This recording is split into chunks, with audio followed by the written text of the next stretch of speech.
Hello guys, today we'll be playing Overwatch 1, probably on this channel for the last time. Why am I saying this? Well, if you have not been keeping up with the news, Overwatch 2 is coming out very soon. Which means they're going to be discontinuing Overwatch 1. Overwatch 1 will be basically effectively discontinued on October 5th. So yeah, and also they're getting rid of loot boxes for the battle pass. It's the same thing they have in games like Trash or so it's Fortnite, WB Multiverses, and other games. Basically, it's very similar to the way to Overwatch level progression, but we have to be starting over because at the end of every level progression, you'll usually get a loot box in Overwatch.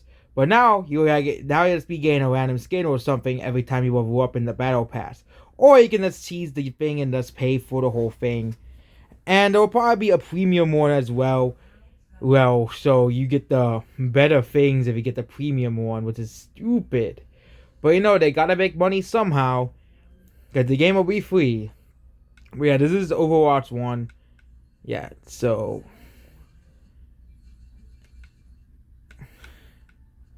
Yeah, I already have the Tracer skin. Where's Tracer?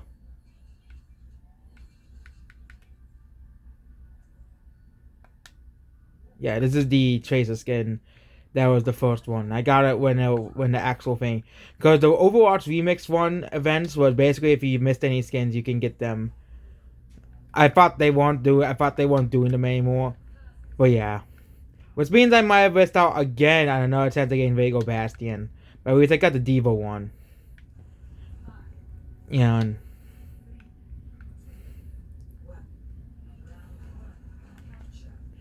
yeah, but yeah, Overwatch 2 is coming out very shortly, and yeah, so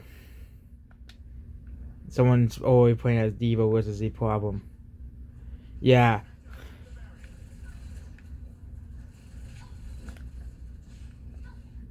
I probably won't be my last time playing Overwatch 1. Heck, I might play the game right after this video is over. But yeah, this is gonna be the last time as well. I still do not like the fact that they're making a sequel so early. But again, if they want to make a sequel, they can. It's not, and again, EA makes FIFA games every year, and people still buy them too. So yeah.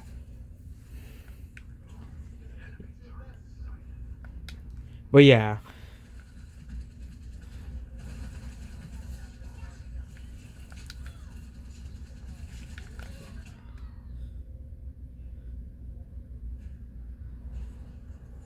What is the worst game of all time? I actually wondered that question. You have Fortnite. That's a really bad game. You have Bubsy 3D. Another really bad game. Okay. You have the Nick All-Star Brawl. Nick All-Star Brawl, the gameplay is actually good, but it's just the presentation is not that great. Like, again, people be like, you criticize the game for its graphics, but there's a lot of things. Like, the game wants is an incomplete game. They add all this stuff later. I get a lot of these developers. It's not just game mill that is also, you have games like Battlefield coming out like this. You have Fallout. You had the Fallout game come out like that. Okay, it's still unacceptable and it's mostly the publishers that do this stuff. They put out these extremely strict deadlines, which makes a lot of these games come out rushed and buggy. Some of these games is like stupid, like Cyberpunk. That game. Clearly was not intended for the Xbox One and PS4. They clearly sort of put it on the PS5 and Xbox Series X and S instead of putting it on the Xbox One and PS4. And so it made those games a reason to buy the next generation of consoles. But hey, as well.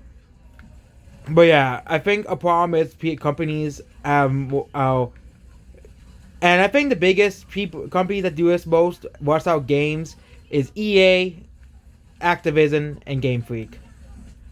And I know Pokemon fanboys will defend Game Freak, but yeah, the Game Freak rushes games out. You got 3 Pokemon games in 1 year.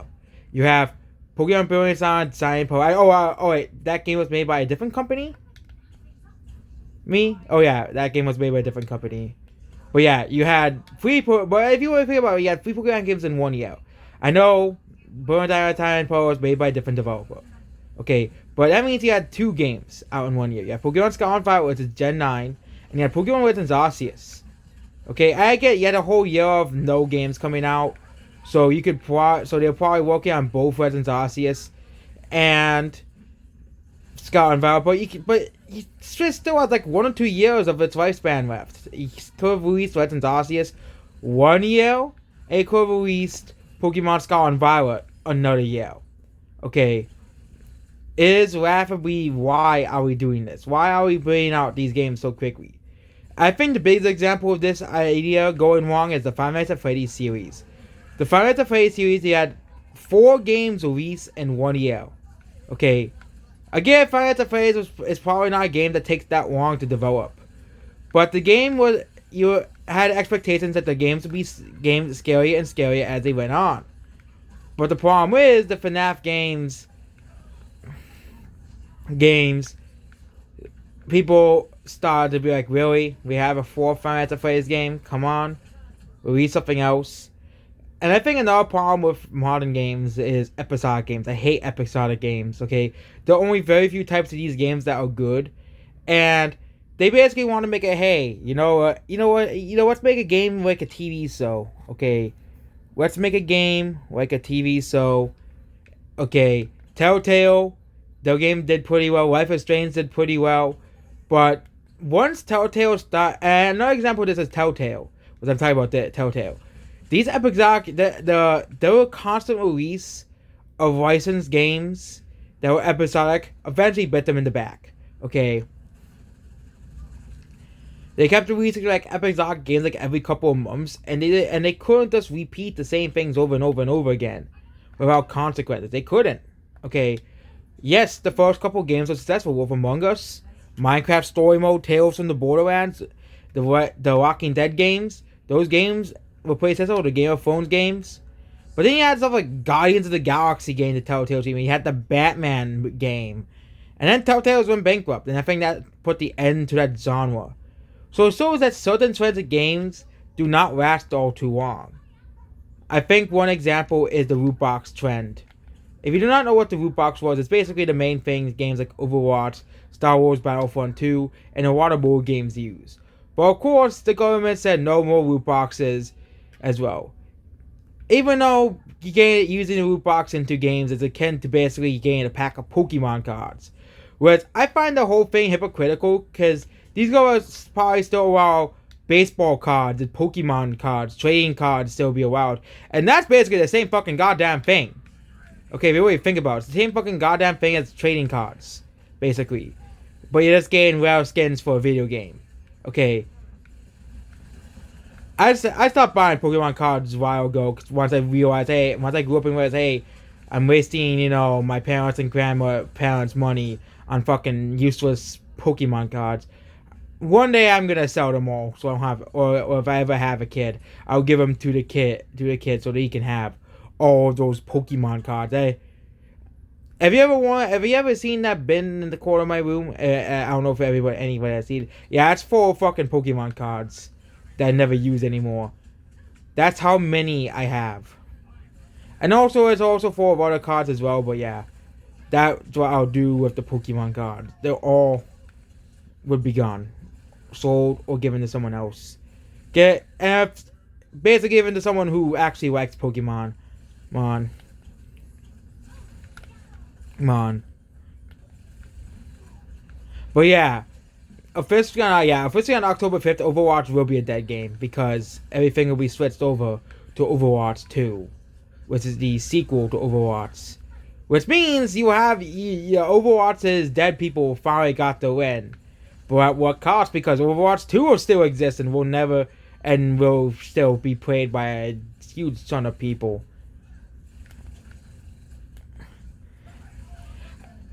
No, I am still surprised that people still play TF2. I was still surprised when I found out that 100,000 people a day play TF2. And people call TF2 a dead game now. So, yeah. Yeah, soon I won't need a disc for Overwatch anymore. I wouldn't be surprised in the future gaming, just like movies and TV shows, could turn into a streaming service, which will sadly kill the physical games. Which, you know, I like having games I can put hand in my hand, but I think streaming for games makes more sense for movie than for movies, because movies you don't have to download day one patches for if you buy everything everywhere at once on Blu-ray. You don't have to download. Hey, you get the day one patch for everything everywhere at once. You get an extra scene in the movie. No, you get to actually have the movie. You get extra stuff in the movie and stuff as well. Okay, in the game, you have to literally download the game onto your console, which really sees what's the point of physical games anymore if you have to literally download everything on the console. Okay, you have to literally download everything onto the console. Okay, you have to still wait to download the game anyways. What's the point of having a disc if it's just something just to transfer, the game to the console? I think the future of gaming will likely be through either a paid service like Xbox Game Pass.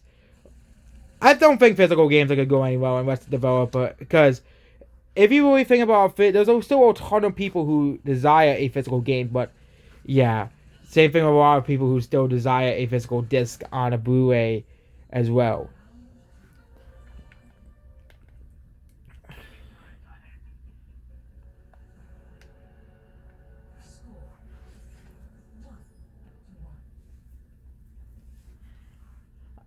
I hope they learn from the mistakes in Overwatch 2. I really hope they do. I know it's not just Overwatch that makes these same mistakes. Balancing is a very, very, very hard issue to do. A very, very hard thing to do in a game. It is very hard to do. Okay, Smash Bros. Ultimate I think is a game that does it the best. But even then, Smash Bros. Ultimate, there's still clearly characters that are clearly better than the rest. And there are characters that are completely horrible that no one wants to play as. There's always going to be characters that are like that in both aspects. So it's impossible to truly balance a game. Because if you buff a character, another character get nerfed. Even games of I think the most balanced game would be a game like TF2. But even in a game like TF2, it really depends. It's now no longer about the character. It's about what weapon you're using in TF2. What weapon you're using in TF2. What weapons are good. What weapons are bad. Basically, that's what the TF2 is now. Okay, because you only have 9 characters, and all characters are basically completely viable in the game. So now it's basically about what weapon, because each weapon has like a special thing to it. That's what you learn. And there are completely garbage weapons that that serve no purpose as well. Same thing with games like Call of Duty or Fortnite. Doesn't really matter if you're playing as Goku or you're playing in that game.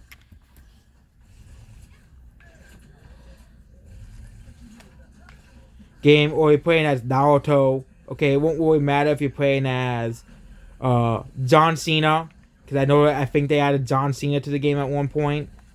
Okay, or if you play as the Darth Vader or any other character. It really just depends on what weapon you're using, because a game like that, it really depends on what weapon you're using. The whole characters really have.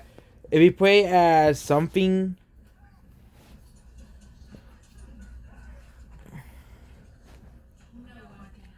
If you play as a certain character,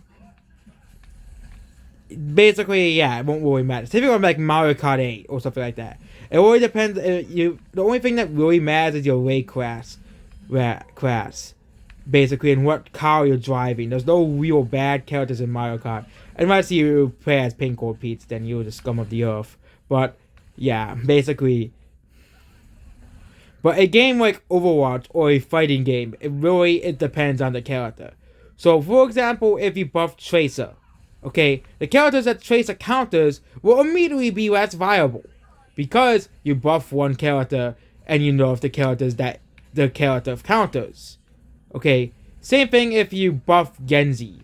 Immediately Bastion becomes less viable because you nerfed a character that basically makes the character less viable. Because, of course, Bastion, if you shoot Genji and he deflects, he basically kills you instantly. unless you know not to shoot at him. Same thing if you play as a sniper character. You can easily take out a character really quickly if you know how to do it. Especially a character like Bastion, which is immobile. So, for example, if you buff, D.Va, characters that are, D.Va easily counters, they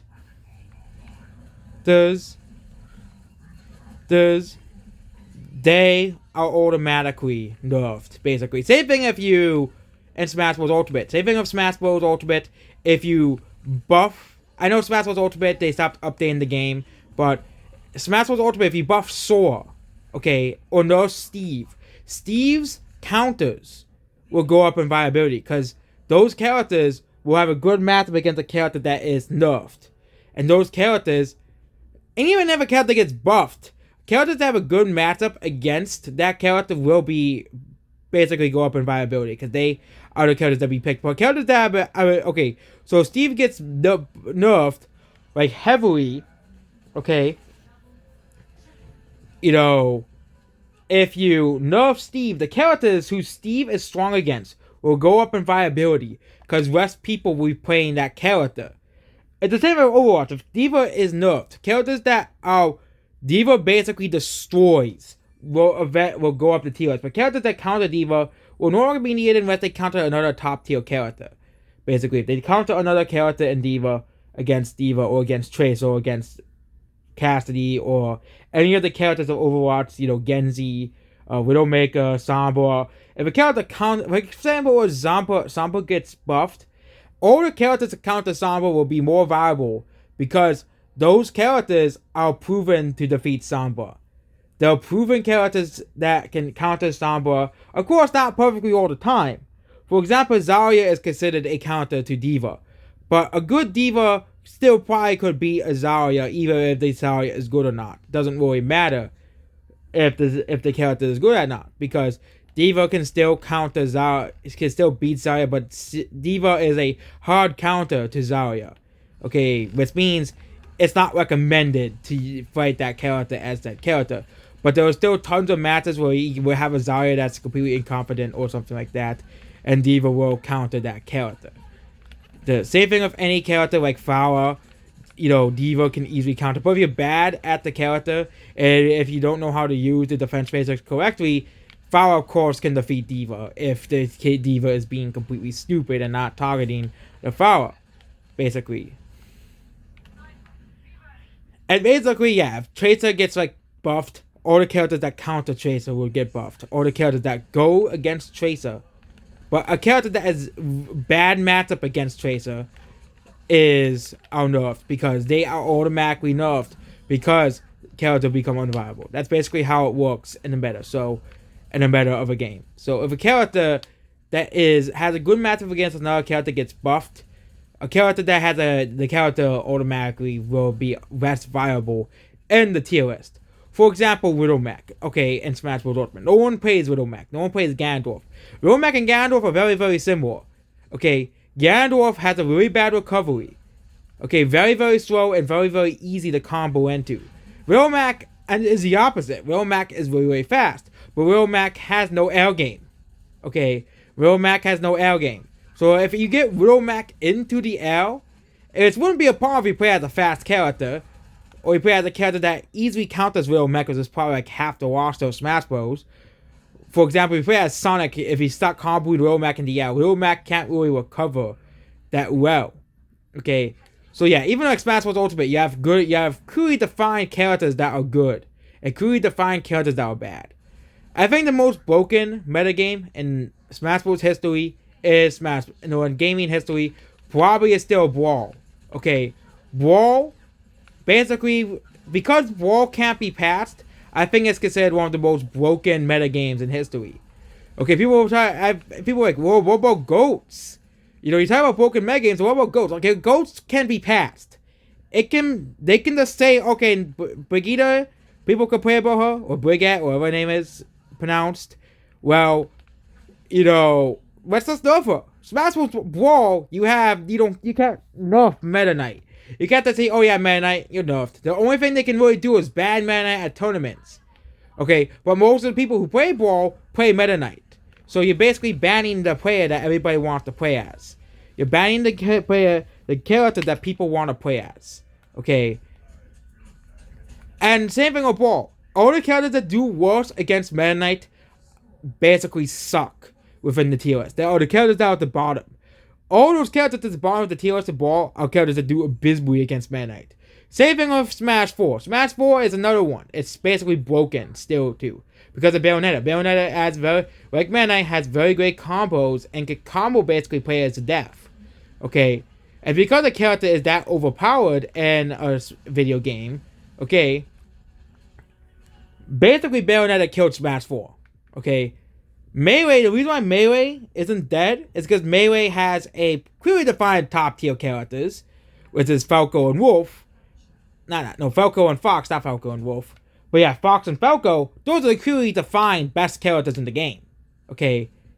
As well. Same thing with Moth as well. Moth is also not as well.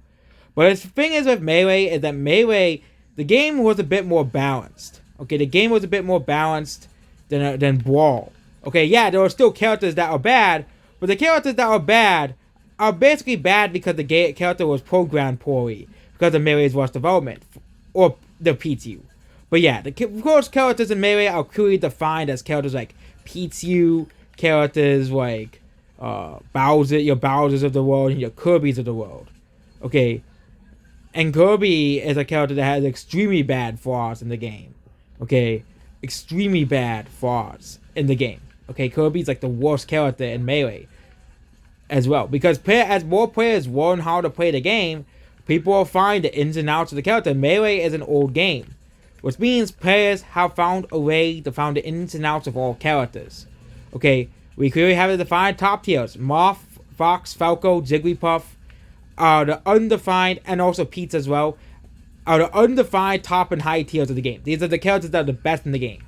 Okay, and same thing with a character like Ice Climbers as well, if you want to go further down. Captain Falcon as well. You know, as well. I think if Sonic was in Melee, Sonic would probably be in the top tiers as well. Because Sonic, of course, is defined for speed. Okay. Smash Ultimate, I think you have Pete's Daisy, you have, of course, Steve and Joker.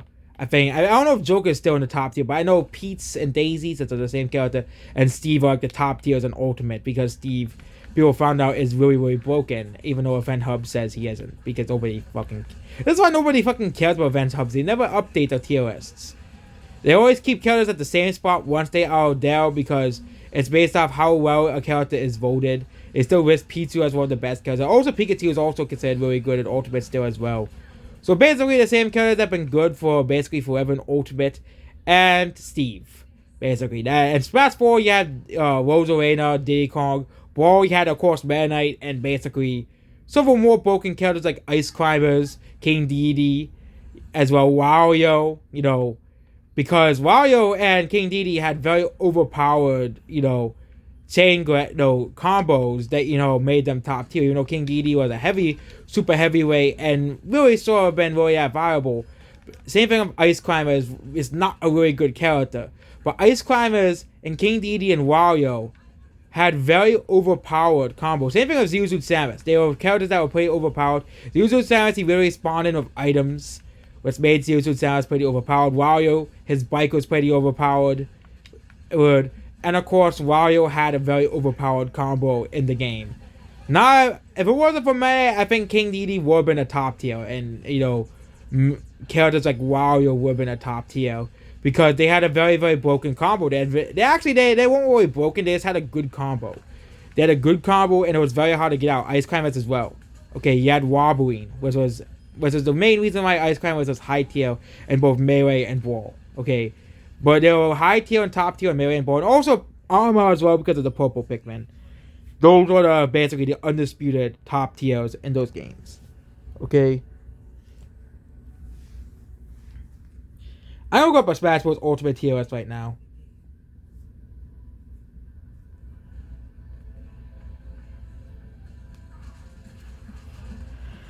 Okie dokie. Smash Bros. Ultimate tier list 14.0. Best character tier list. Well, who are the best characters? So Steve, Samus, Kazuya, and Palutena are now the best characters in the entire game. Oh, wait, that's a noble taters in the tier list. Okay, so the best characters in Ultimate is Steve, Pyra, Mytho, Rob, and Joker and Pikachu. Those are undisputedly the best characters. So Joker is still good. Okay, Joker, Pyra, Mytho. I'm not surprised. Pyra and Mytho are pretty overpowered. Okay, Pyra. If you know how to play as Pyra, Pyra is pretty hard to beat. Steve and Rob. Okay, Joker and Pikachu. I used to make fun of Rob. I said, "Oh, Rob's a stupid character." But yeah, Wario is A plus tier. Some of these characters are A plus tier. Wario, Sephiroth, and Wario probably because of his bike. His bike is probably pretty overpowered. And of course, we have the worst characters that are defined: King K. Rool, Mii Swordfighter, Isabelle, Widow Mac, and Gandalf. And really, these are based off tournament results. Mii Swordfighter, some people put Mii Swordfighter higher on the tier list. Even though Mii Swordfighter doesn't really have a lot of... And actually, Mii Swordfighter is generally agreed as the worst of Mii's. Okay. And I can look up Melee tier list.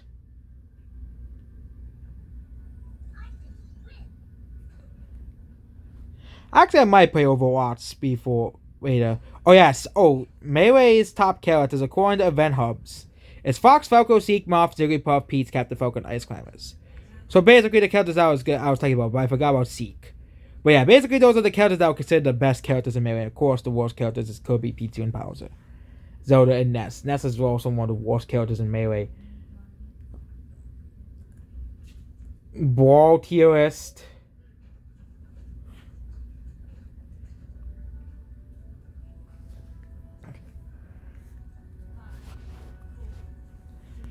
Brawl's tier list is Armal, Ice Climbers, Meta is of course at number 1. It's no surprise. Moth, Pikachu, Snake, King Dedede, Diddy Kong, and Wario. Again, all these characters have a relatively explained reasons why these characters are high top tier. Okay, Meta Knight, don't need to explain that. Armal, Purple Pikmin, Ice Climbers, Infinite Combo, Falco, he's just good. Moth, he's just good. Pikachu has some combos, but he's still pretty just good.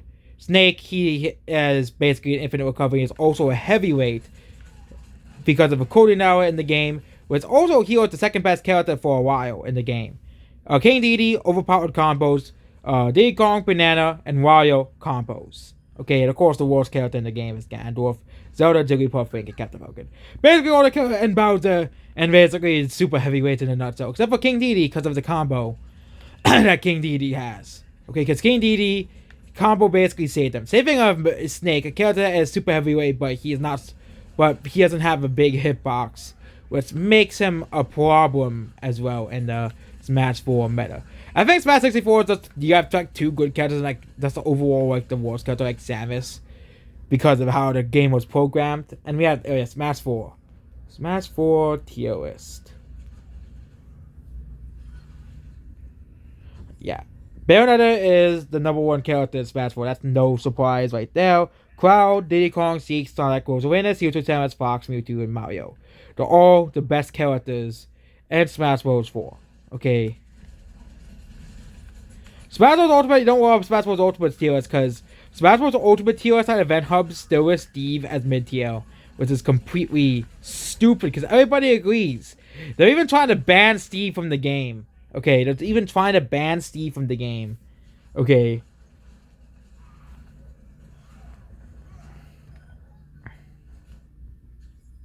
But yeah, Rob has always been in top tier in the game, top or high tier in the game.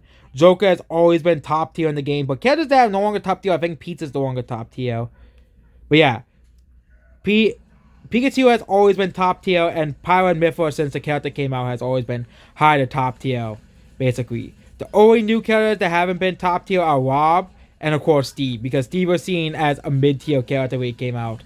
With I think the Smash community, I think are now agreeing to the decision. Of course, A plus tier, with even A plus tier characters are still extremely good. Roy, Sonic, Fox, Sulk, Cloud, Kaiuza, or Kazuya, or however you want to pronounce his name, Pokemon Trainer, Wario, Min, Lucina, Peach, Daisy, Sephiroth, Armal, and Suzu, Samus, and Wolf.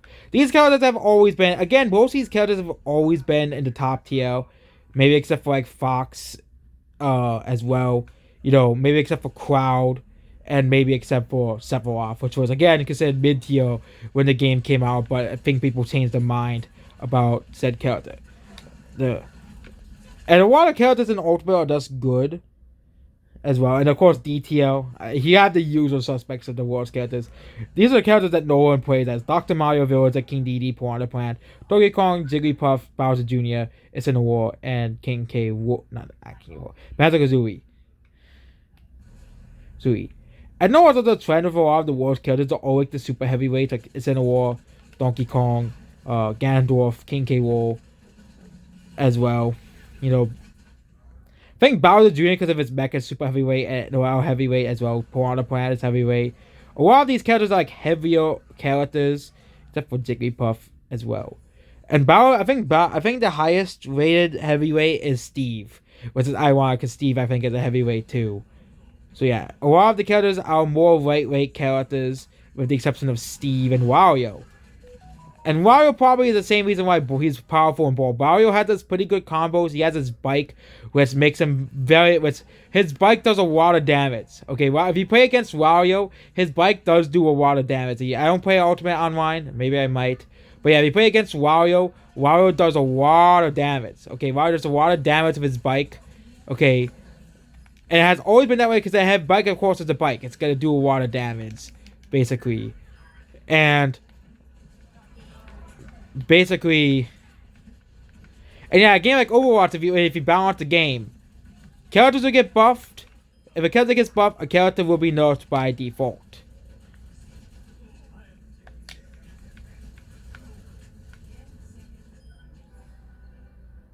For example, if you...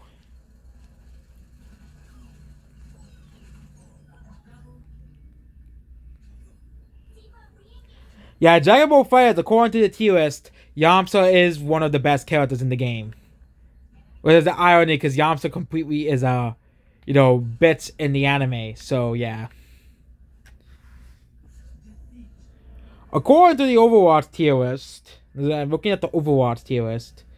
According to the best characters, again, this will be out there when Overwatch 2 comes out. Okay. Bastion gets a whole tier to himself. Bastion is the Ganondorf of Smash Bros. Of Overwatch, okay? No one outside of the casual group wants to play as Bastion, okay? No Overwatch, okay, there's one person, his name is called Bastion Main, but no one plays Bastion. Again, Bastion Main is still just a pro player who knows how to play the character, okay? So according to this, the best characters in the game, Wrecking Ball, Zarya, Tracer, and you can't see the rest. I'm gonna find a different one. August of 2022. So the top characters according to this is Wrecking Ball, Zarya, Diva, Baptiste, Zenyatta, Lucio, Cassidy, Hanzo, and Soldier 76. And of course, I think Bastion probably gets a whole tier to himself of why he sucks. Mid-tier characters. So the worst characters in the game according to this was out of all the mid-tier characters. Sombra, no surprise. Mei, no surprise. Mei sucks. Symmetra, gimmick. Nobody wants to play as a gimmick character. Torbjorn, easy to counter. Sniper, all you have to do is get a sniper to counter Torbjorn, Pharah, and Bastion. And Reaper just isn't that great. Okay, let's again... I think the reason why is because Reaper is supposed to be an anti-tank. And I think people have found a ways to beat Reaper. And look at the top characters. Okay. Yeah, characters at the top list are like Zarya. Okay. Zarya is a tank as well. Diva, tank. Wrecking Ball. So the character that's supposed to defeat tanks. Of course, Diva can use the Matrix Wrecking Ball. I think Wrecking Ball is already on the top list because if you play him on a 2v2 map, you basically can't kill him once he attaches himself to something. Basically, once he attaches himself to something, you cannot kill him. Basically, you cannot kill him. Okay. And I think that's also because some of his counters I think some of the characters that may counter him are maybe higher as well. The characters that counter Reaper as well. Like, if you play as Zenyatta, you can put the Discord upon him and the other characters can deal extra damage to Reaper. But again, and also they did change the way how Reaper did, we have to basically sue people to basically kill them. You just can't just wait until someone else dies and they have to, and Reaper has to heal. I remember when that used to be a thing as well. Like in Ball, Diva can dive into the enemy team while being protected by Zarya is protected by. Yeah, this will obviously change Overwatch 2 because there'll only be one tank. But I'm assuming that all the tanks will be buffed. And there's only going to be one tank. I want an Overwatch 2, will there be still a mode for 6v6? It'll kind of be like, hey, there'll be a tier list for 6v6 and a tier list and a meta for the original. Okay.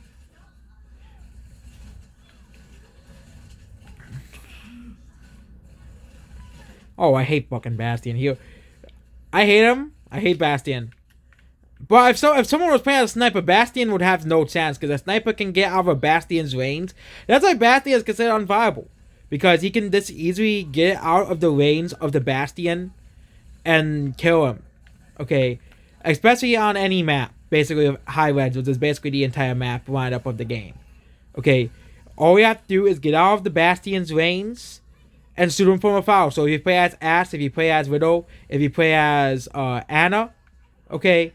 And Ana, if you play as Widow, if you play as, of course, any of the long range characters, does basically, or you play as Roadhog as well. Well, Roadhog can probably counter. Roadhog can probably counter Bastion as well. All you have to do is hook him from afar. But Roadhog is a much more harder counter. But even Genji, of course, can still counter the Bastion. And as long as Widowmaker is in a high tier Bastion, or high or top tier in Overwatch, well, Bastion is not gonna win. I threw the grenade right before the Mercy died. Man, that sucks. Where was Widowmaker on the tier list?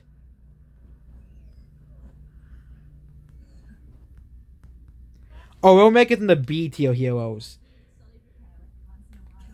as well. So yeah, Echo, Pharah, even Pharah probably counted as Bastion, because a lot of Bastion mains, might just miss the Pharah somehow. D.Va probably can even counter Bastion. That's basically everybody count as Bastion. Basically, any air character D.Va can put up the defense matrix. But again, you have to react fast enough. That's the whole thing of Bastion. You have to react fast enough. Fast enough. And some of these characters on the higher tiers probably can counter Bastion pretty easily. Hanzo as well. Hanzo can probably counter Bastion as well. Well, yeah, Hanzo probably counters Bastion. But yeah, the whole Overwatch beta is gonna change anyway because Overwatch 2 is coming out.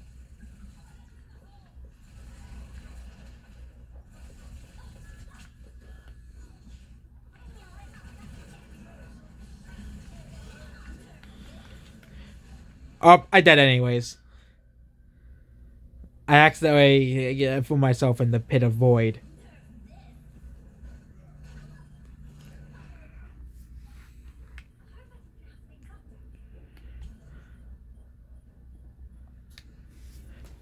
But yeah, a game like Overwatch is far more complex than a game like Smash Bros. Because Smash Bros is just 1v1. You won't be able to switch out a character in Smash Bros.